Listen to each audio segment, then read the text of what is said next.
Hello friends, this is Sazia. तो जैसे कि आप लोग जानते हैं कि 17 मार्च 2024 को यूपीपीसीएस अपर का एग्जाम होने वाला है और उसी के कॉन्टेक्स्ट में आज हम पॉलिटी करेंगे ये और हम पॉलिटी में करेंगे प्रीवियस ईयर्स के क्वेश्चंस। अगर मैं आपको बताऊं तो और ये हम विश्लेषण करें गहन विश्लेषण तो हम पाते हैं कि ज़्यादातर जो पेपर का बड़ा पोर्शन है 70 to 80% पार्ट जो हमारा है वो प्रीवियस ईयर्स के क्वेश्चन से कवर हो जाता है, जिसमें यूपीपीसीएस में पूछे हुए क्वेश्चंस, यूपी आरओ में पूछे हुए क्वेश्चंस, अदर यूपीपीसीएस के जो एग्जाम है उनमें पूछे हुए क्वेश्चंस और यूपीएससी के जो पूछे हुए क्वेश्चंस हैं वो आपके बहुत महत्वपूर्ण होते हैं इस संदर्भ में। और इसलिए सभी को आज हम जब हम करेंगे तो हम यही करेंगे, यूपीपीसीएस के और अन्य जो यूपीएससी के क्वेश्चंस हैं वही उन्हीं को देखेंगे। और जो अन्य एग्जाम में आए हुए हैं चाहे वो एमपी के हों या फिर एमपी पीसीएस के हों, छत्तीसगढ़ पीसीएस के हों, राजस्थान पीसीएस के, इनको हम इग्नोर करेंगे क्योंकि इनसे थोड़ा सा कम क्वेश्चन पूछे जाते हैं। ज्यादातर क्वेश्चंस आपके यूपीपीसीएस और यूपीएससी से ही रिलेटेड जो आपके रिपीट होते हैं वही रिपीट होते हैं यूपीपीसीएस के एग्जाम में। तो आज हम भारतीय राज्य और शासन करेंगे। ये जो क्वेश्चंस हैं ये प्रीवियस ईयर के क्वेश्चन है, पीवाईक्यू है और इन्हीं मैंने जो है घटा चक्र से लिया है। तो इसी को फिर हम करते हैं, आगे बढ़ते हैं। आज हमारा पहला क्वेश्चन, ठीक है।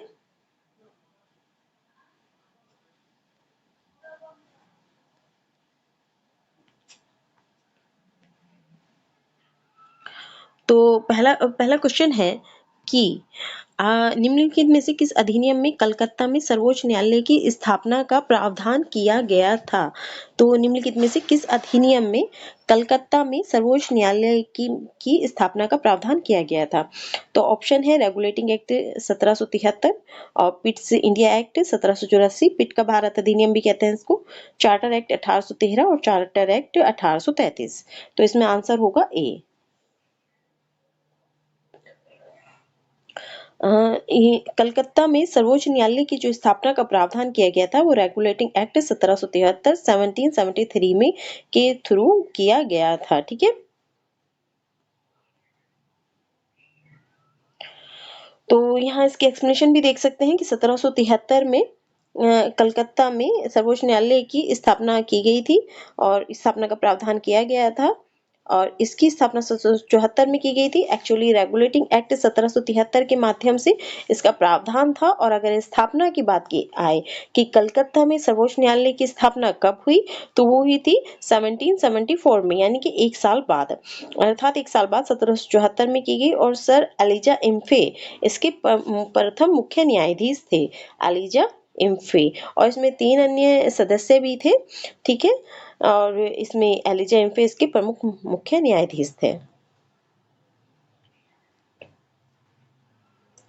नेक्स्ट क्वेश्चन देखते हैं कि सर्वोच्च न्यायालय की स्थापना के संबंध में निम्नलिखित में से कौन सा कथन या कौन से कथन सही हैं?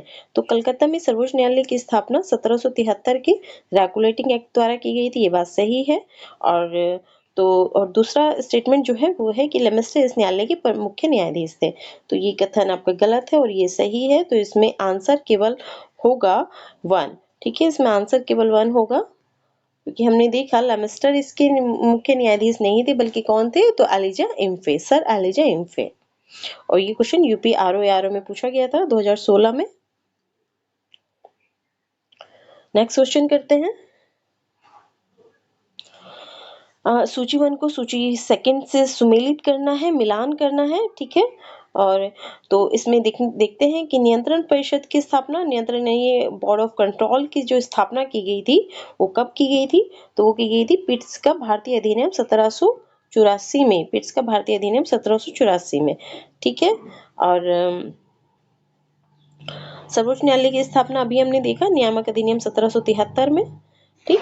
और इंग्लिश मिशनरियों को भारत में कार्य करने की अनुमति कब दी गई थी? तो इंग्लिश मिशनरियों को भारत में कार्य करने की अनुमति दी गई थी चार्टर अधिनियम 1813 में। और गवर्नर जनरल की परिषद में कानूनी सदस्य की नियुक्ति ये किसमें हुआ था? तो गवर्नर जनरल की परिषद में कानूनी सदस्य की नियुक्ति जो हुई थी वो चार्टर अधिनियम 1833 में हुई थी। और पहले जो थे जिनकी नियुक्ति हुई थी कानूनी सदस्य के रूप में गवर्नर जनरल की परिषद में, वो थे लॉर्ड मैकाले। तो इसमें आएगा, इसमें आंसर होगा 1 में 2, 1 में 2 और बी में 1 ठीक है, ए में 2, बी में 1 और सी में 3 और डी में 4। इसको हम देख लेते हैं। 1 में 2 हमें यहाँ दिखाई दे रहा है, 1 में 2, बी में 1, सी में 3 और डी में 4। तो इसका आंसर होगा बी। ठीक है, इसका आंसर होगा बी।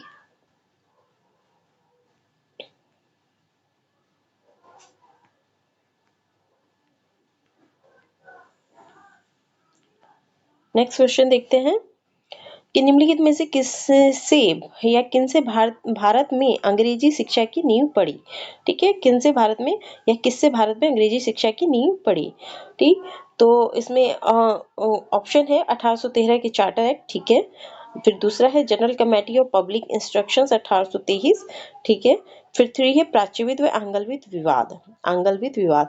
तो फ्रेंड्स इसमें तीनों ही आंसर सही होंगे, क्योंकि 1813 के चार्टर एक्ट के द्वारा ही भारत में अंग्रेजी शिक्षा के लिए या शिक्षा के लिए 1 लाख रुपए का प्रावधान किया गया था, और इसके लिए एक general committee of public instructions 1823 का गठन भी किया गया।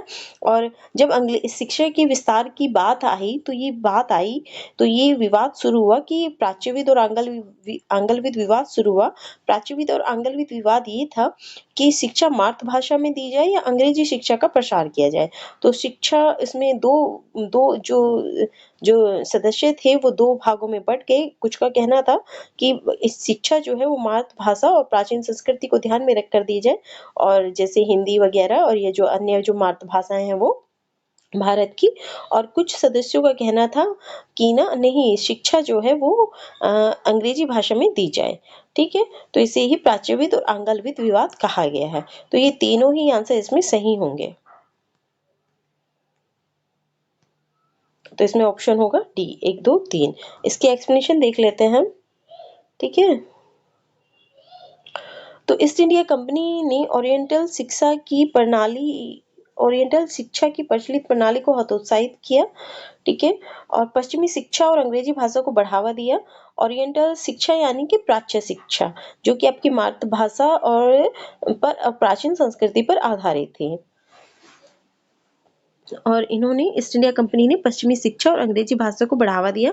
1813 के चार्टर अधिनियम में भारत में शिक्षा के प्रसार के लिए प्रतिवर्ष 1 लाख रुपए खर्च करने के प्रावधान को अपनाया गया। 1823 में general committee of public instructions का गठन किया गया, जिसकी जिम्मेदारी शिक्षा के लिए 1 लाख रुपए देने की थी। तो जो 1 लाख रुपए खर्च करने का प्रावधान किया गया था 1813 के चार्टर एक्ट में, उसमें 1823 में general committee of public instructions का गठन हुआ और इसकी जिम्मेदारी थी शिक्षा के लिए 1 लाख रुपए देने की। ठीक है, और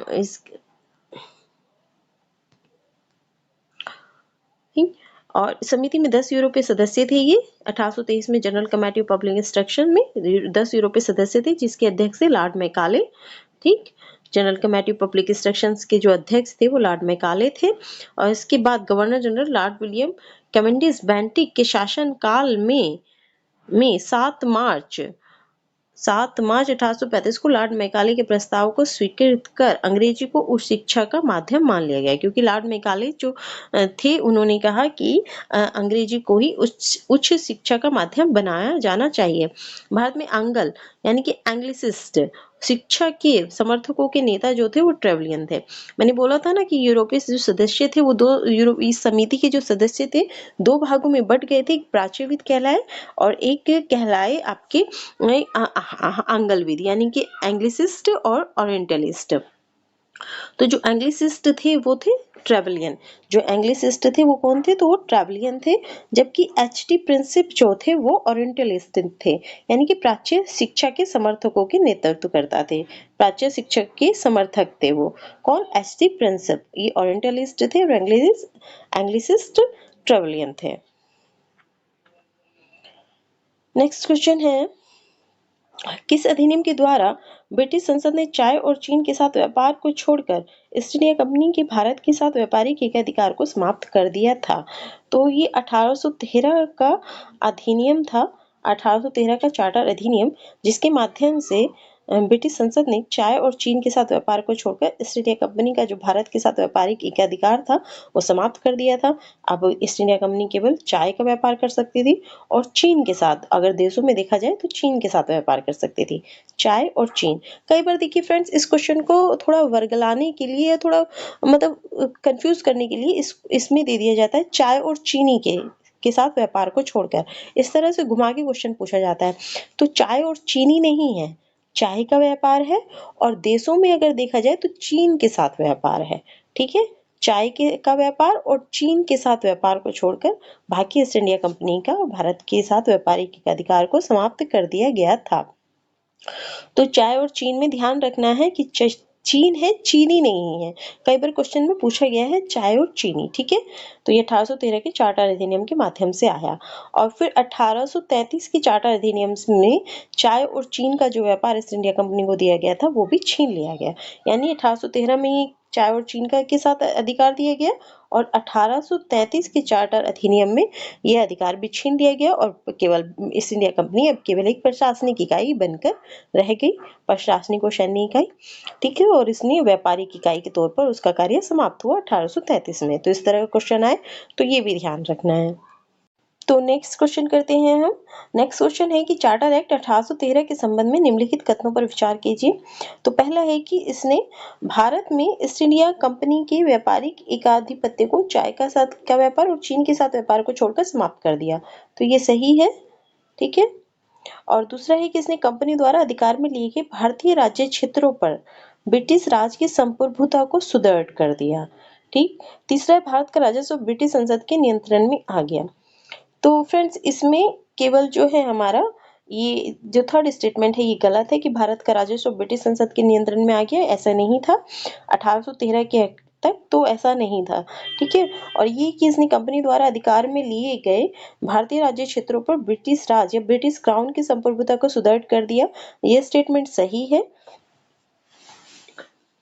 कि भारतीय राज्य क्षेत्रों पर ब्रिटिश राज या ब्रिटिश क्राउन की संप्रभुता सुदृढ़ हो गई। एक तो ये स्टेटमेंट है। दूसरा एक स्टेटमेंट ये भी आता है फ्रेंड्स, तो कि भारत का जो प्रशासन है, भारतीय राज्य क्षेत्रों का प्रशासन अब सीधे ब्रिटिश क्राउन के द्वारा प्रशासित होने लगा। तो ये जो स्टेटमेंट है, दोनों स्टेटमेंट में डिफरेंट है, दोनों स्टेटमेंट में डिफरेंस है, क्योंकि 1857 की क्रांति के बाद 1858 में सीधे भारत का जो प्रशासन है भारतीय राज्यों का वो ब्रिटिश क्राउन के माध्यम से होने लगा था। और अगर संप्रभुता की बात आए कि कंपनी द्वारा अधिकार क्षेत्र में लिए गए भारतीय राज्य क्षेत्रों पर ब्रिटिश राज की संप्रभुता को सुदृढ़ कर दिया, तो ये चार्टर एक्ट 1813 के संबंध में ये सही है। ठीक है, तो इसमें 1 और 2 जो ऑप्शन है वो सही है। तो आंसर होगा 1 और 2। ठीक, इसकी एक्सप्लेनेशन भी देख लेते हैं। तो चार्टर एक्ट 1813 द्वारा ब्रिटिश ईस्ट इंडिया कंपनी का व्यापारिक एकाधिकार चीन के साथ और चाय के साथ व्यापार पर एकाधिकार बना रहा, समाप्त कर दिया गया था। मतलब चीन और चाय के साथ छोड़कर बाकी व्यापारिक एकाधिकार समाप्त कर दिया। इस एक्ट के माध्यम से कंपनी द्वारा अधिकृत भारतीय राज्य क्षेत्रों पर ब्रिटिश क्राउन की संप्रभुता को सुदृढ़ भी किया गया। ये भी सही है कि कंपनी द्वारा अधिकृत भारतीय राज्य क्षेत्रों पर ब्रिटिश क्राउन की संप्रभुता को सुदृढ़ किया गया। इस एक्ट से हालांकि कंपनी को आगे 20 वर्षों के लिए इन क्षेत्रों का अधिकार और राजस्व सौंपा गया। एक्चुअली ये कहा गया था कि 1813 के चार्टर एक्ट के माध्यम से ये कहा गया कि ब्रिटिश ईस्ट इंडिया कंपनी ने जो भारतीय राज्यों पर अधिग्रहण किया है और भारतीय राज्यों का जो प्रशासन कर रही है उस पर ब्रिटिश क्राउन की संप्रभुता है। और अभी आगे 20 वर्षों के लिए आपको ये अधिकार दिया जाता है कि आप ये प्रशासन करें भारतीय राज्यों का, लेकिन ब्रिटिश क्राउन या ब्रिटिश संसद जब चाहे आपसे वो प्रशासन ले सकती है। तो 1857 की क्रांति के बाद 1858 में जो एक्ट आया था जिसमें ब्रिटिश क्राउन के माध्यम से भारतीय राज्यों का प्रशासन सीधे तौर पर होने लगा था, प्रत्यक्ष तौर पर, तो वो कोई अप्रत्याशित घटना नहीं थी, बल्कि 1813 के चार्टर एक्ट के माध्यम से पहले ही ये कह दिया गया था कि ब्रिटिश क्राउन अभी आपको 20 वर्षों के लिए इन क्षेत्रों का अधिकार और राजस्व सौंपता है और आगे निर्णय लिया जाएगा कि इसको कंटिन्यू किया जाए या आपसे आगे इस क्षेत्राधिकार को ले लिया जाए। ठीक है, तो इसलिए ये 1813 के चार्टर एक्ट के माध्यम से ये ब्रिटिश क्राउन की संप्रभुता को भारतीय राज्यों पर कंपनी द्वारा अधिकृत भारतीय राज्य क्षेत्रों पर सुदृढ़ किया गया, ये सही है। और कंपनी को आगे 20 वर्षों के लिए इन क्षेत्रों का अधिकार और राजस्व सौंपा गया। तो राजस्व का सीधा नियंत्रण तो नहीं आया था, अभी हमने ऊपर देखा, तो वो स्टेटमेंट गलत था। ठीक है, तो यद्यपि ये ब्रिटिश क्राउन की संप्रभुता के प्रतिकूल नहीं होना था। इस प्रकार प्रश्नगत 1 और 2 सही है, वो हमने देखा। 3 सही नहीं है क्योंकि राजस्व और अधिकार सौंपा, राजस्व और अधिकार अभी भी ब्रिटिश ईस्ट इंडिया कंपनी के पास ही था, लेकिन क्राउन की संप्रभुता भारतीय राज्य क्षेत्रों पर स्थापित की गई थी। ठीक, तो भारत का राजस्व 1858 के अधिनियम द्वारा ब्रिटिश संसद के सीधे नियंत्रण में लाया गया। भारत का राजस्व भी और भारतीय क्षेत्रों का प्रशासन भी ब्रिटिश संसद के सीधे नियंत्रण में कब आया था, तो 1858 के एक्ट के माध्यम से। और अगर पूछा जाए प्रशासन की अगर बात आए, तो ब्रिटिश ईस्ट इंडिया कंपनी के द्वारा जीते गए भारतीय राज्यों का सीधा प्रशासन 1858 के एक्ट में, और अगर संप्रभुता की बात की जाए तो 1813 के एक्ट में। ठीक है,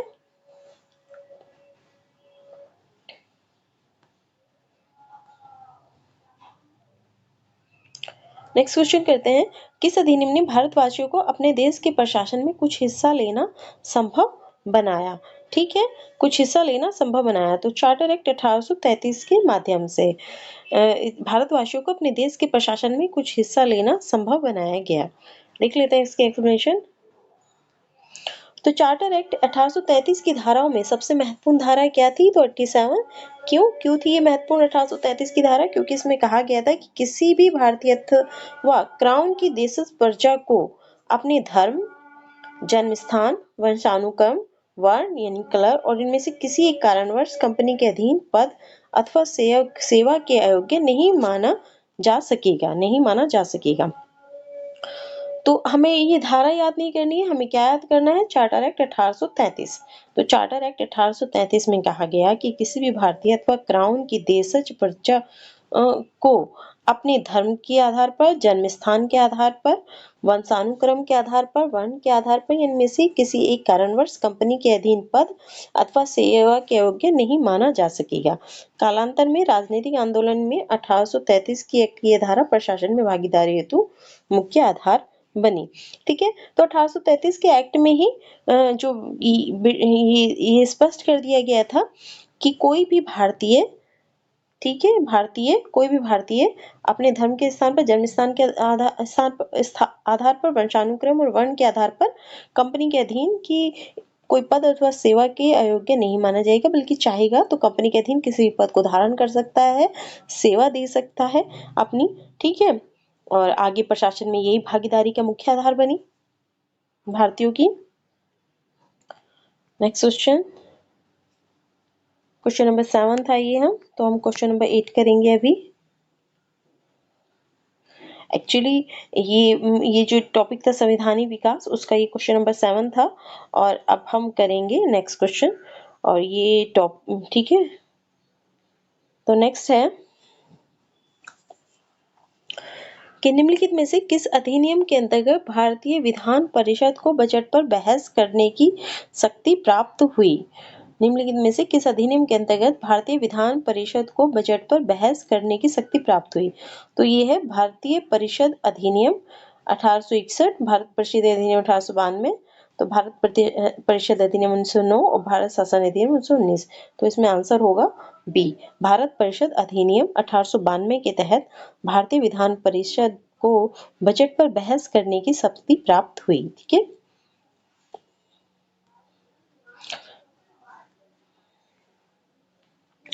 एक्सप्लेनेशन देखिए कि 1892 के भारतीय परिषद अधिनियम में विधान परिषद के कार्यों में वृद्धि हुई। विधान परिषद के कार्यों में, ठीक है, इसके तहत बजट पर बहस करने की शक्ति दी गई, परंतु मतदान का अधिकार नहीं दिया गया। ठीक, इस अधिनियम के तहत 6 दिन की पूर्व नोटिस पर कार्यपालिका से प्रश्न पूछने की अनुमति दी गई, परंतु पूरक प्रश्न पूछने का अधिकार नहीं था। तो विधान परिषद के कार्यों में वृद्धि कब हुई? तो 1892 के भारतीय परिषद अधिनियम के माध्यम से। क्या विधान परिषद के कौन से कार्यों में वृद्धि हुई? तो यही कि वो बजट पर बहस कर सकते हैं। और लेकिन अभी भी बहस कर सकते हैं, मतदान नहीं कर सकते। तो समझ रहे हैं आप, एक एक अधिकार दिया गया लेकिन बहुत आधा-अधूरा अधिकार दिया गया बजट पर। बजट पर अधिकार तो हुआ कि बहस कर सकते हैं लेकिन मतदान नहीं कर सकते। और फिर इसी के साथ अगर आप देखें तो ये भी है कि 6 दिन की पूर्ण नोटिस पर आप कार्यपालिका से प्रश्न पूछने की अनुमति थी और एक प्रश्न पूछ सकते हैं आप, उसके अलावा उससे रिलेटेड आप पूरक प्रश्न नहीं पूछ सकते। जैसे जो भी आंसर आपने एक प्रश्न पूछा बजट से रिलेटेड, आपको उसका जवाब दे दिया कार्यपालिका ने, तो आपको ये नहीं पूछना है कि ऐसा ये वो जवाब क्यों दिया गया है, उसके पीछे की लॉजिक ही नहीं पूछने हैं कि उसके पीछे का कारण क्या है, लॉजिक क्या है, तथ्य क्या है, नहीं। बस आपको जो जवाब मिल गया है उसको चुपचाप मान के बैठिए। तो ठीक है, पूरक प्रश्न पूछने का अधिकार नहीं था और केवल बजट पर बहस करने की शक्ति थी, आधा-अधूरा अधिकार था, मतदान नहीं कर सकते थे और पूरक प्रश्न नहीं पूछ सकते थे। तो ये कब हुआ? तो 1892 के भारत परिषद अधिनियम के माध्यम से। लेकिन ये है कि चलिए धीरे-धीरे करके थोड़ी-थोड़ी विधान परिषद की शक्तियों में विधान परिषद के कार्यों में या शक्तियों में वृद्धि की जा रही थी। नेक्स्ट क्वेश्चन देखते हैं। भारत में सांप्रदायिक प्रतिनिधित्व की व्यवस्था निम्नलिखित में से किस अधिनियम के द्वारा की गई? तो ये मार्लो मिंटो सुधार है। देखिए ये क्वेश्चन है तो एमपीपीसीएस पीसीएस का, लेकिन मैंने इसलिए किया है क्योंकि ये क्वेश्चन यूपी में भी पूछा गया है, ठीक है, और यूपी एग्जाम के पॉइंट ऑफ व्यू से बहुत इंपॉर्टेंट क्वेश्चन है ये, ठीक। तो ये मार्लो मिंटो सुधार है।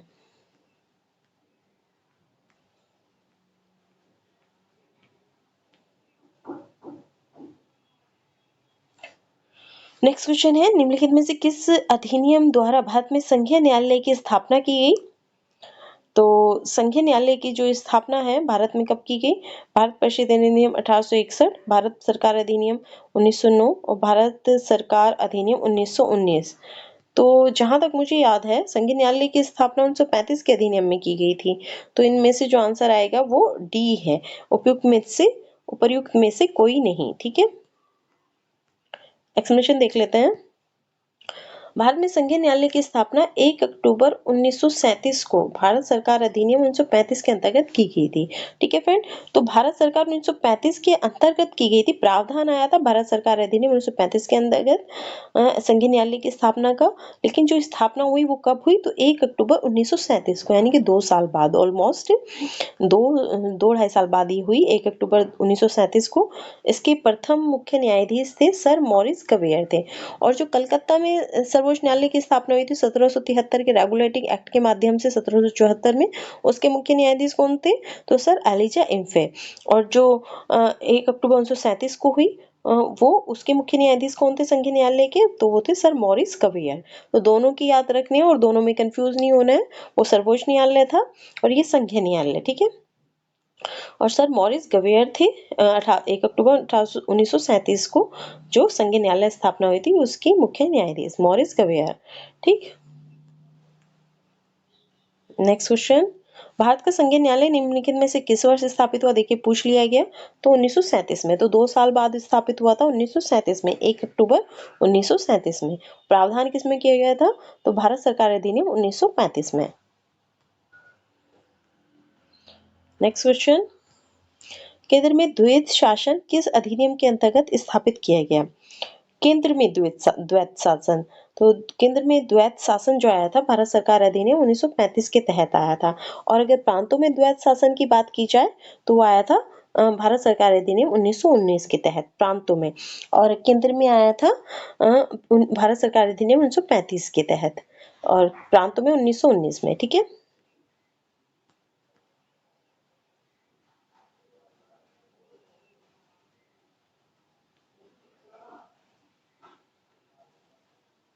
नेक्स्ट क्वेश्चन करते हैं, निम्नलिखित में से किस अधिनियम ने केंद्र में द्वैत शासन प्रणाली को स्थापित किया? तो ये हम पहले भी देख चुके हैं लास्ट क्वेश्चन में। तो भारत शासन अधिनियम 1935 में केंद्र में द्वैत शासन प्रणाली और प्रांतों की जो द्वैत शासन प्रणाली थी वो खत्म कर दी गई थी 1935 के अधिनियम में। और वैसे प्रांतों में द्वैत शासन आया था 1919 में, जिसमें जो है विषयों को जो है प्रशासनिक विषयों को 2 भागों में बांटा गया था, आरक्षित और हस्तांतरित, ठीक है।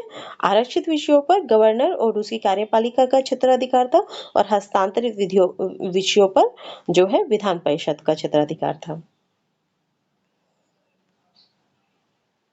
नेक्स्ट क्वेश्चन, 1919 के भारत शासन अधिनियम के निम्नलिखित में से कौन सी प्रमुख विशेषता या विशेषताएं हैं? तो 1919 के भारत शासन अधिनियम की पूछ रहा है, ठीक है। तो नंबर 1 है प्रांतों की कार्यकारिणी सरकार में द्वैत शासन की व्यवस्था। तो ये मैंने आपको जैसे कि स्टेटमेंट बताया कि ठीक है, प्रांतों में जो है द्वैत शासन जो आया था वो 1919 में आया था, ठीक। मुसलमानों के लिए पृथक सांप्रदायिक निर्वाचक मंडलों की व्यवस्था। तो ये मुसलमानों के लिए पृथक सांप्रदायिक निर्वाचक मंडल जो आए थे की जो व्यवस्था की गई थी वो 1909 के शासन अधिनियम में की गई थी। 1909 भारत परिषद अधिनियम में की गई थी। तो ये स्टेटमेंट 2 जो है ये आपका गलत है, ठीक है। केंद्र द्वारा प्रांतों को विधायिनी शक्ति का हस्तांतरण, तो ये भी सही है। तो अब इसका आंसर देख लेते हैं। तो 1 और 3 सही है, ठीक है, 1 और 3, क्योंकि जैसे मैंने बताया ये 2 तो गलत है। ये 1909 के अधिनियम के माध्यम से आया था और प्रांतों की कार्यकारिणी में द्वैत शासन की व्यवस्था ये ठीक है, और केंद्र द्वारा प्रांतों को विधायिनी शक्ति का हस्तांतरण ये भी सही है।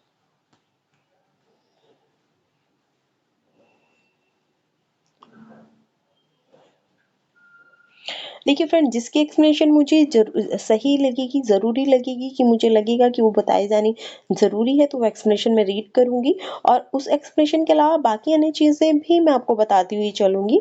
और अगर मैं कोई एक्सप्लेनेशन छोड़ रही हूँ तो समझ लीजिए कि उसके से रिलेटेड फैक्ट मैं आपको बता चुकी हूँ या वो बहुत इंपॉर्टेंट नहीं है, ठीक है। तो दोनों बातें हो सकती हैं। तो जो क्वेश्चन मैं करा रही हूँ बस उसको करते चलिए। नेक्स्ट है, निम्नलिखित में से किसने ब्रिटिश प्रांत में भारतीय स्वायत्तता शुरू की? तो ब्रिटिश भारत में प्रांतीय स्वायत्तता, तो cabinet mission, Simon commission, Bharat सरकार अधिनियम 1935 और भारत सरकार अधिनियम 1919। प्रांतीय स्वायत्तता, क्योंकि प्रांतों में क्या किया गया था, भारत सरकार अधिनियम के माध्यम से कि द्वैत शासन की स्थापना की गई थी और केंद्र के द्वारा प्रांतों को विधायिनी शक्ति का अधिकार, प्रांतों को विधायिनी शक्ति का विस्तार किया गया था केंद्र के द्वारा प्रांतों में, और इसलिए प्रांतों को अधिक विधायी शक्ति देने के कारण ही भारत सरकार अधिनियम 1919 के माध्यम से प्रांतीय स्वायत्तता की शुरुआत हुई, क्योंकि उन्हें प्रांतों को अधिक से अधिक क्या दिया गया था, विधायी शक्तियों में वृद्धि की गई थी, ठीक है। इसलिए प्रांतीय स्वायत्तता की शुरुआत हुई।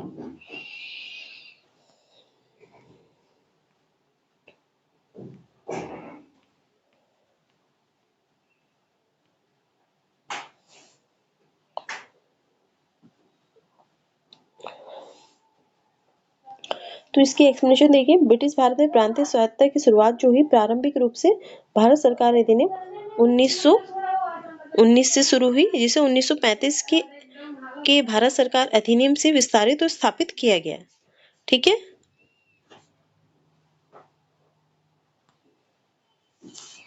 1935 के भारत सरकार अधिनियम से विस्तारित और स्थापित किया गया, ठीक है। शुरुआत हुई भारत सरकार अधिनियम 1919 के माध्यम से और 1935 के भारत सरकार अधिनियम से विस्तारित और स्थापित किया गया इसे। नेक्स्ट है, भारतीय विधान पालिका प्रथम बार द्विसदनीय बनाई गई। तो ये बनाई गई थी 1919 के भारत सरकार अधिनियम द्वारा। भारतीय विधान पालिका प्रथम बार द्विसदनीय बनाई गई थी 1919 के भारत सरकार अधिनियम द्वारा, क्योंकि जो है प्रांतों में द्वैत शासन की स्थापना की गई थी 1919 के माध्यम से, अधिक स्वायत्तता दी गई थी, विधायी शक्तियों का अधिक विस्तार किया गया था, और जो प्रांतों को विषय में बांटे गए थे उन्हें 2 भागों में बांटा गया था। एक पर आरक्षित विषय, हस्तांतरित विषय। आरक्षित विषयों पर जो है गवर्नर और उसकी कार्यपालिका का अधिकार, क्षेत्राधिकार था, और हस्तांतरित विषयों पर विधान परिषद का क्षेत्राधिकार था। तो द्विसदनीय बनाई गई, ठीक है, एक विधान परिषद और दूसरी कार्यपालिका परिषद। इसे देख लेते हैं, क्योंकि उस समय इन्हें कुछ अलग कहा जाता था, ठीक है। तो 1919 के भारत सरकार अधिनियम द्वारा केंद्र में द्विसदनीय विधान पालिका की स्थापना। तो नेक्स्ट क्वेश्चन करते हैं। नेक्स्ट क्वेश्चन है कि केंद्र में कौन सा एक्ट द्विसदनीय विधायिका लाया? केंद्र में कौन सा एक्ट द्विसदनीय विधायिका लाया? तो ये भी हम देख चुके हैं, 1919 का एक्ट था ये, जो केंद्र में द्विसदनीय विधायिका लाया, ठीक है। राज्य परिषद और क्या था, केंद्रीय विधान परिषद। नेक्स्ट क्वेश्चन करते हैं, निम्नलिखित कथनों पर विचार कीजिए। तो 1919 के मॉन्टेग्यू चेम्सफोर्ड सुधारों में 21 वर्ष से अधिक आयु की सभी महिलाओं के लिए मताधिकार की संस्तुति की गई। तो ये मॉन्टेग्यू चेम्सफोर्ड सुधार है कि 21 वर्ष से अधिक आयु के सभी महिलाओं के मताधिकार की संस्तुति की गई। स्टेटमेंट 2 है कि 1935 के गवर्नमेंट ऑफ इंडिया एक्ट में विधानमंडल में महिलाओं के लिए आरक्षित स्थानों का प्रावधान किया गया। ठीक है, तो इसका आंसर देख लेते हैं। तो पिक में से कौन सा सही है? तो पिक में से केवल 2 सही है। ठीक है, यानी कि 1935 के गवर्नमेंट ऑफ इंडिया एक्ट में विधानमंडल में महिलाओं के लिए आरक्षित स्थानों का प्रावधान किया गया, ये सही है। और 1919 के मॉन्टेग्यू चेम्सफोर्ड सुधारों में 21 वर्ष से अधिक आयु के सभी महिलाओं के लिए मताधिकार की संस्तुति की गई, ये गलत है। ठीक है,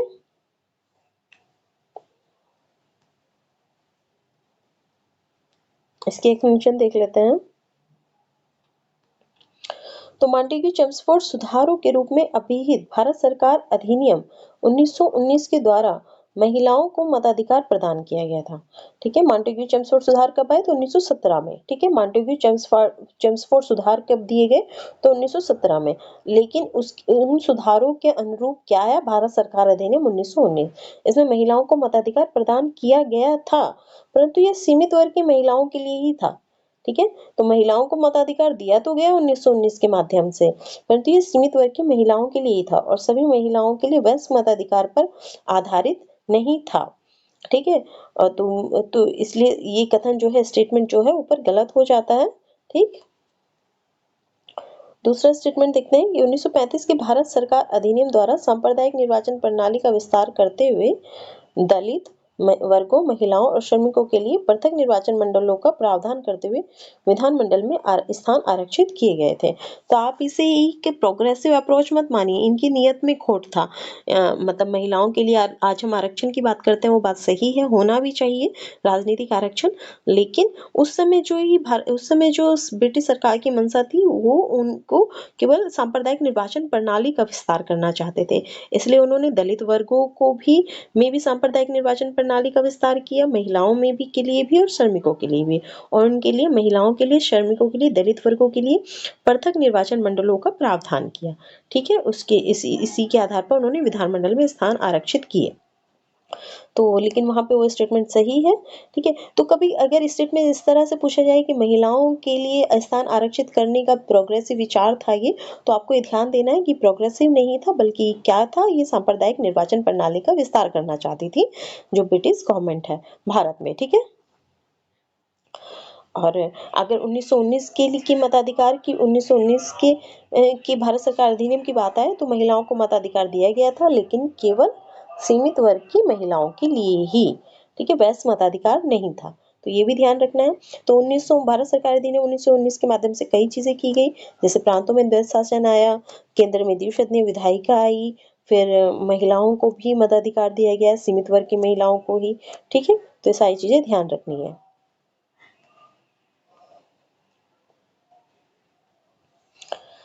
नेक्स्ट क्वेश्चन है कि भारतीय सिविल सेवा के संदर्भ में निम्नलिखित कथनों में से कौन सा कथन या कौन से कथन सही हैं? तो भारत सरकार अधिनियम 1919 में भारतीय सिविल सेवा के लिए एक अलग परीक्षा का प्रावधान किया गया जो भारत में ही होनी थी। ठीक है, दूसरा स्टेटमेंट है कि भारतीय सिविल सेवा में 1941 में भारतीयों का प्रतिशत यूरोप वासियों से अधिक था। तो मेरे ख्याल से ये दोनों ही स्टेटमेंट सही होने चाहिए। ठीक है, क्योंकि 1924 में भारतीय लोक सेवा आयोग का गठन हुआ है, तो ये भारत सरकार अधिनियम 1919 के माध्यम से ही होना चाहिए। ठीक, तो इसका आंसर देख लेते हैं। तो एक और दो दोनों सही है, तो ये ठीक है हमारा ये जो है, और इसकी एक्सप्लेनेशन देख लेते हैं अभी। तो भारत में आधुनिक मेरिट आधारित सिविल सेवा का जो प्रारंभ 1854 में लंदन में सिविल सेवा आयोग की स्थापना से हुआ था। आधुनिक मेरिट आधारित सिविल सेवा का प्रारंभ 1854 में लंदन में सिविल सेवा आयोग की स्थापना से हुआ। ठीक है, और 1855 से इस हेतु प्रतियोगी परीक्षा लंदन में ही आयोजित की जाने लगी थी। तो 1854 से हुआ था सिविल सेवा का प्रारंभ लंदन में, जब सिविल सेवा आयोग की स्थापना हुई, और 1855 से क्या हुआ, तो लंदन में परीक्षा आयोजित की जा रही थी इसके लिए सिविल सेवा की। लेकिन भारतीयों की लगातार मांग के बावजूद ये परीक्षा भारत में नहीं हो रही थी, लंदन में ही होती रही। अतः भारत सरकार अधिनियम 1919 के प्रावधान के अनुरूप 1922 से आईसीएस की परीक्षा भारत में भी होनी प्रारंभ हुई। पहले 1922 से, ठीक है, तो डेट याद रखनी है, मतलब सन याद रखना है। 1922 से आईसीएस, इंडियन सिविल सर्विस की, ठीक है, की परीक्षा भारत में भी होनी प्रारंभ हुई। पहले इलाहाबाद में हुई और बाद में दिल्ली में। 1930 के अंत के दशक तक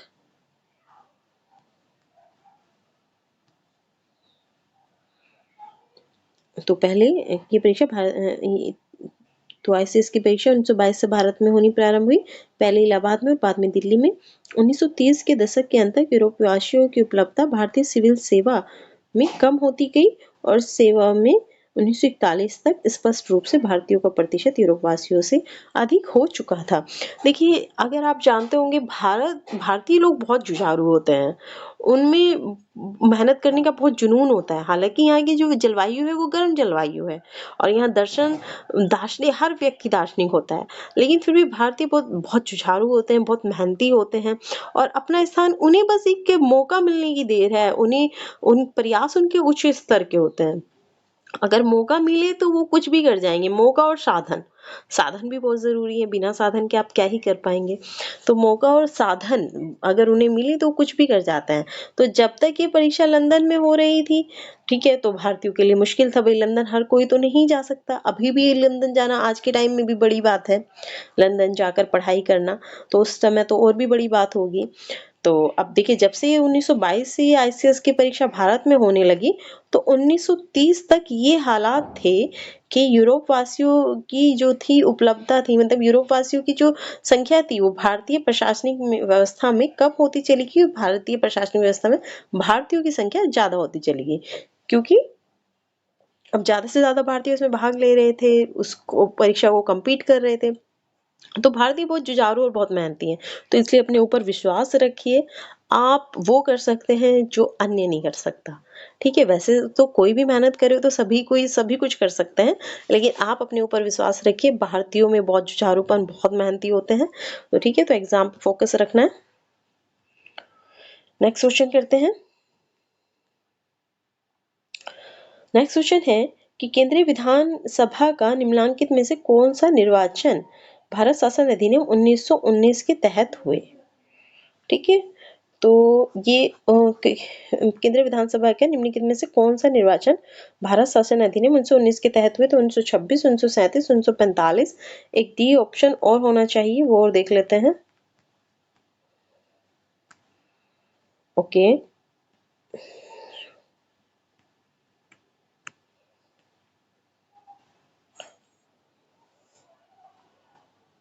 तो ये इसका आंसर होगा, एक्चुअली इसमें तीन ही ऑप्शन दिए हुए हैं, 126 और वो सॉरी 1926 और 1945।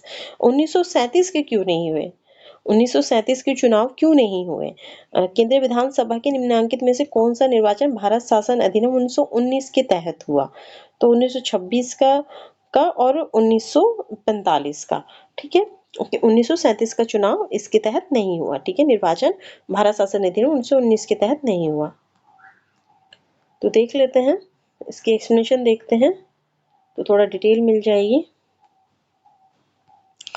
तो प्रश्नगत वर्षों में 1926 और 1945 का केंद्रीय विधानसभा का चुनाव भारत शासन अधिनियम 1919 के तहत हुआ।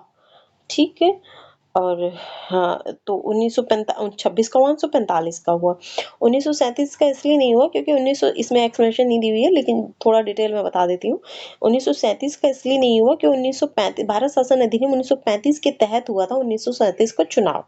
ठीक है, तो इसलिए 1937 का नहीं हुआ। 1926 का, 1945 का हुआ था 1919 के अधिनियम के तहत। नेक्स्ट क्वेश्चन, हालांकि एमपीपीसीएस का है, लेकिन ठीक है, देख लेते हैं। सिंपल सा क्वेश्चन है और जरूरी है। तो भारत शासन अधिनियम 1919 के अंतर्गत भारतीय विधायिका का अंतिम निर्वाचन किस वर्ष में आयोजित किया गया। तो देखिए, फिर से आ गया 1945, जो अभी ऊपर भी पूछा गया था कि 1926 और 1945 का केंद्रीय विधानसभा का जो चुनाव भारत शासन अधिनियम 1919 के तहत हुआ था। तो इसलिए ये इसका आंसर होगा सी, भारतीय विधायिका का अंतिम निर्वाचन भारत शासन अधिनियम 1919 के अंतर्गत कब हुआ। तो 1945 में। नेक्स्ट है, राष्ट्रपति की अध्यादेश निर्गत करने की शक्ति प्रेरित है। राष्ट्रपति की अध्यादेश निर्गत करने की शक्ति प्रेरित है तो भारत सरकार अधिनियम 1935 के माध्यम से। आप जानते होंगे भारत का संविधान जब लिखा गया है तो भारत के संविधान का अधिकांश पार्ट जो है भारत सरकार अधिनियम 1935 से लिया गया है। ठीक है, तो इसलिए राष्ट्रपति की अध्यादेश निर्गत करने की शक्ति किससे प्रेरित है, तो 1900 भारत सरकार अधिनियम 1935 से। हालांकि अगर पूछा जाए कि राष्ट्रपति की शक्ति मतलब अध्यादेश जारी करने की शक्ति कब किस अधिनियम के माध्यम से दी गई भारत में, तो ये ब्रिटिश शासन के अंतर्गत ये दी गई थी 1861 के भारतीय परिषद अधिनियम के माध्यम से। ठीक है, इसे देख लेते हैं। तो ब्रिटिश भारत में गवर्नर जनरल को, बेसिकली उस समय गवर्नर जनरल होते थे, राष्ट्रपति नहीं होता था, तो गवर्नर जनरल को 1861 के भारत परिषद अधिनियम से विधान परिषद की अनुमति के बिना अध्यादेश जारी करने की शक्ति प्राप्त थी। तथापि भारतीय संविधान में राष्ट्रपति के अध्यादेश निर्गत करने की शक्ति अनुच्छेद 123 भारत सरकार अधिनियम 1935 की धारा 42 और 43 से प्रेरित है। तो राष्ट्रपति के अध्यादेश निर्गत करने की शक्ति अनुच्छेद 123 के तहत भारत सरकार अधिनियम 1935 से प्रेरित है और वैसे गवर्नर जनरल को ब्रिटिश भारत में 1861 के तहत अध्यादेश जारी करने की शक्ति दी गई थी।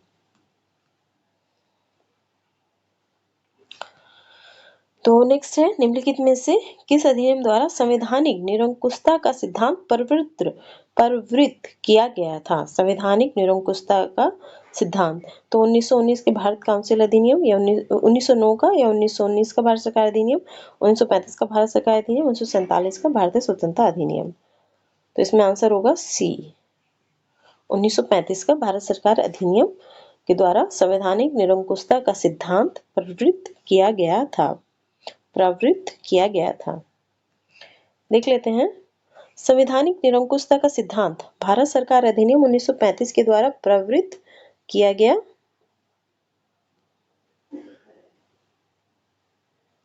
यह अधिनियम ब्रिटिश संसद द्वारा पारित सर्वाधिक विस्तृत अधिनियम था।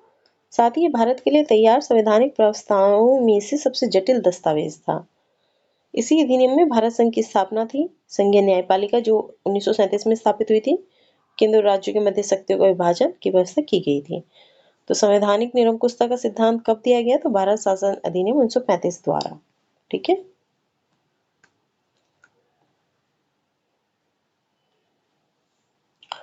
नेक्स्ट है, भारत के संविधान में केंद्र और राज्यों के बीच किया गया शक्तियों का विभाजन इनमें से किसमें उल्लेखित योजना पर आधारित है।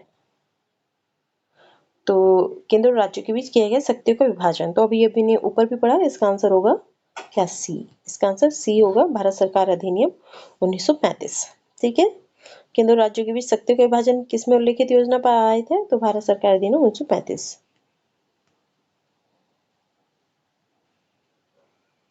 नेक्स्ट है, निम्न में से एक भारत सरकार अधिनियम 1935 की मुख्य विशेषताओं में नहीं थी। ठीक है, तो इस अधिनियम में अखिल भारतीय महासंघ का प्रावधान था। ठीक है, बी है, अवशिष्ट विषय प्रांतीय विधायकों को आवंटित किए गए थे। ठीक है, सी है, ये प्रांतीय स्वायत्तता के सूत्रपात का संकेत था। ठीक है, इसने प्रांतीय स्तर पर दल शासन प्रणाली को समाप्त कर केंद्र में लागू किया।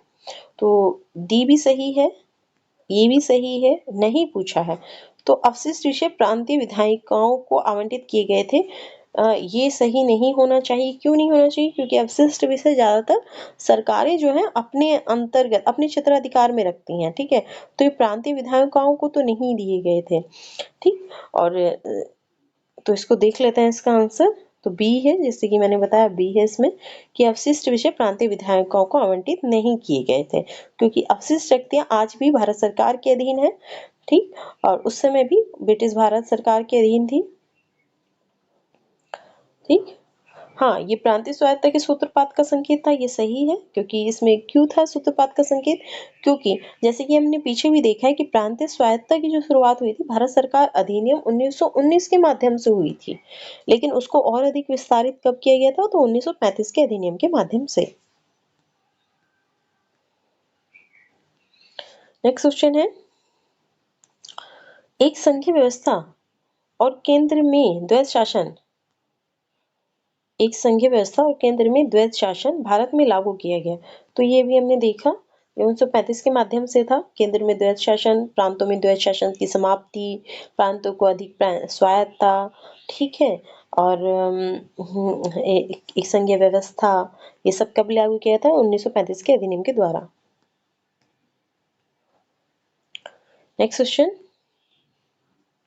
अखिल भारतीय महासंघ स्थापित करने का प्रावधान शामिल किया गया, तो ये हम देख चुके हैं भारत शासन अधिनियम 1935 में।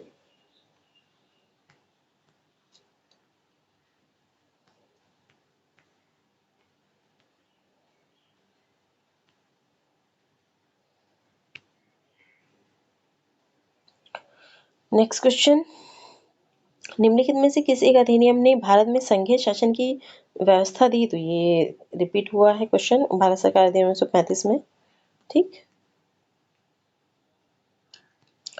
क्वेश्चन है कि 1935 के अधिनियम द्वारा स्थापित संघ में अवशेष या अवशिष्ट शक्तियां किसको दी गई? तो संघीय विधान पालिका को, प्रांतीय विधानमंडल को, गवर्नर जनरल को, प्रांतीय गवर्नरों को। तो ये गवर्नर जनरल को दी गई, ठीक है, क्योंकि गवर्नर जनरल ही क्या था? तो भारत का गवर्नर जनरल, तो गवर्नर जनरल को दी गई थी ये। नेक्स्ट क्वेश्चन, निम्नांकित में से कौन सा एक भारत शासन अधिनियम 1935 में स्वीकार किया हुआ महत्वपूर्ण और स्थायी अवयव नहीं है? ठीक, तो देश के लिए लिखित संविधान, बी विधानमंडल के लिए निर्वाचित और जवाबदेह प्रतिनिधि, सी एक संघ की योजना, डी विधानमंडल के लिए सरकारी सदस्यों का संवाचित या नॉमिनेट किया जाना। तो ये तो नॉमिनेशन तो पहले से ही चल रहा था, तो ये तो था ही, विधानमंडल के लिए सरकारी सदस्यों का संवाचित या नॉमिनेट किया जाना है, ठीक है। एक संघ की योजना भी सही थी, ठीक है। विधानमंडल के लिए निर्वाचित और जवाबदेह प्रतिनिधि, निर्वाचित प्रतिनिधि पहले से ही चले आ रहे थे। 1892 में अप्रत्यक्ष चुनाव की बात की गई थी और 1892 के बाद से सांप्रदायिक निर्वाचन प्रणाली 1909 में आई, तो तब से निर्वाचित प्रतिनिधि चले आ रहे थे, ठीक है। तो ये भी सही है। देश के लिए लिखित संविधान भारत शासन अधिनियम 1935 में स्वीकार किया हुआ महत्वपूर्ण और स्थायी अवयव नहीं था, ठीक है। तो ये आंसर होगा ए, इसका आंसर होगा ए। तो एक्सप्लेनेशन देखिए, भारत शासन अधिनियम 1935 में देश के लिए लिखित संविधान का उल्लेख नहीं था। भारत शासन अधिनियम 1935 में देश के लिए लिखित संविधान का उल्लेख नहीं था। भारत के लिए संविधान का सर्वप्रथम उल्लेख क्रिप्स मिशन द्वारा किया गया था, ठीक। तो ये भी ध्यान देना है, भारत शासन अधिनियम 1935 में देश के लिए लिखित संविधान का उल्लेख नहीं था कि देश के लिए लिखित संविधान होगा, ऐसा कुछ नहीं था। भारत के लिए संविधान का लिखित संविधान हो गया, संविधान का सर्वप्रथम उल्लेख कब किया गया? तो क्रिप्स मिशन द्वारा किया गया था, ठीक है। तो ये याद रखना है कि भारत के लिए संविधान का सर्वप्रथम उल्लेख कब किया गया? तो क्रिप्स मिशन द्वारा किया गया। नेक्स्ट क्वेश्चन, 1935 का गवर्नमेंट ऑफ इंडिया एक्ट क्यों महत्वपूर्ण है? तो भारतीय संविधान का प्रमुख स्रोत है, ठीक है।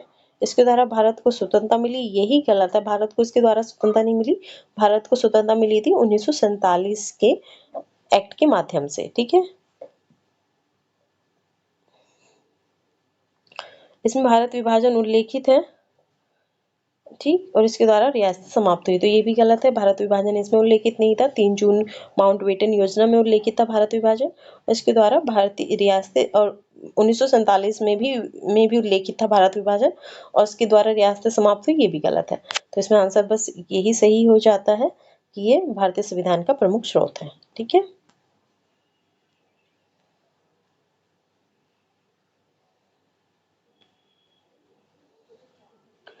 अगर आप इसको देखना चाहें डिटेल में तो इसको देख लेते हैं। तो भारत का वर्तमान संवैधानिक ढांचा बहुत कुछ 1935 के भारत शासन अधिनियम पर आधारित है। जैसे संघात्मक सरकार की स्थापना 1935 में थी, ठीक है। केंद्र में द्वैत शासन की स्थापना, ठीक, केंद्र में द्वैत शासन की स्थापना।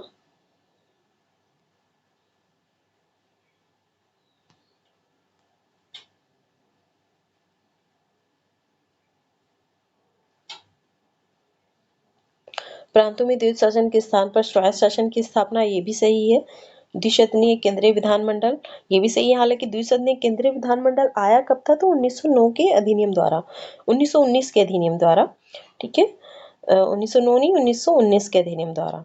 और ठीक, और प्रांतीय शासन व्यवस्था, प्रांतीय विधानमंडल, केंद्र प्रांतों में शक्तियों का विभाजन भी 1935 के आधार पर था, तथा फेडरल न्यायालय की स्थापना जो हमने देखा 1937 में स्थापित हुआ था।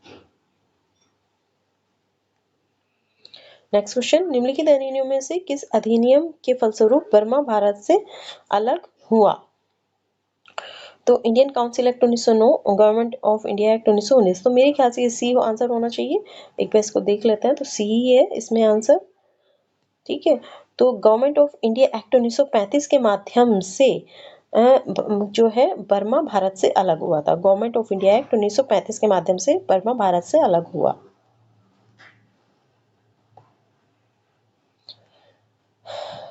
तो एक ये भी ध्यान रखने योग्य है कि 1935 के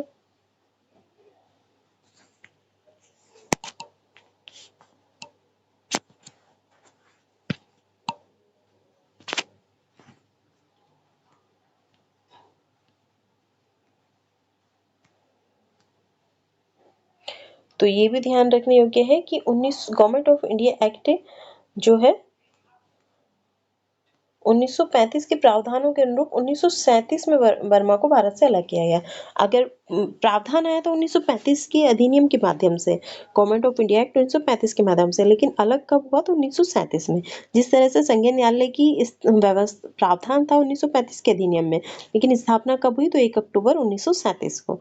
तो इसी तरह से अगर अलग होने की डेट पूछी जाए तो वो 1937 होगी। ठीक है, डेट या सन पूछा जाए तो 1937 होगा। ठीक है, तो ये भी ध्यान देना है, प्रावधान 1935 में आया था लेकिन ये अलग हुआ 1937 में।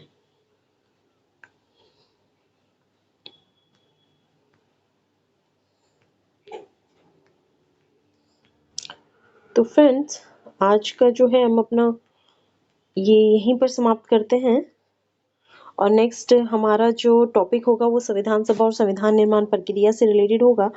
और अगर आपको ये क्लास पसंद आई हो तो आप अधिक से अधिक हमारी क्लास को देखिए, रिपीट कीजिए, शेयर कीजिए, लाइक कीजिए, कमेंट कीजिए और सब्सक्राइब करना बिल्कुल भी मत भूलिएगा। ऑलमोस्ट मैं सारी करना चक्र आपको यूपीपीसीएस की पेपर की दृष्टि से जो महत्वपूर्ण है सभी करा दूंगी, चाहे वो पॉलिटी की हो, इकोनॉमी की हो, एनवायरनमेंट की हो। तो आप मेरे साथ बने रहिए, जुड़े रहिए। अगर आप इन क्लासेस को, इन क्वेश्चंस को बार बार देखते हैं, रिपीट करते हैं, बार बार इसको देखते हैं, तो आप यकीन मानिए आप पेपर जब आप करेंगे तो आप एक बेहतर स्थिति में होंगे। बस बार बार हमारी क्लास को देखिए और सब्सक्राइब करना बिल्कुल मत भूलिएगा। ठीक है, मिलते हैं फिर। Good luck.